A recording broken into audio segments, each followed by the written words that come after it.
हाथी और दर्जी। एक दफा का जिक्र है कि एक दर्जी अपनी दुकान में बैठा कपड़े सी रहा था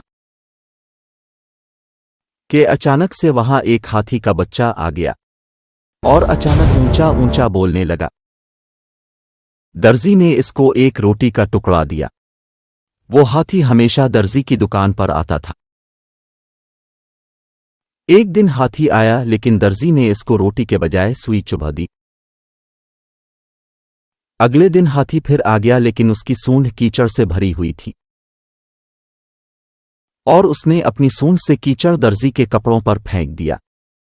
दर्जी के सारे कपड़े खराब हो गए। दर्जी सर पकड़कर रोने लग गया। इस कहानी से हमें सबक मिलता है कि जैसा करोगे वैसा भरोगे।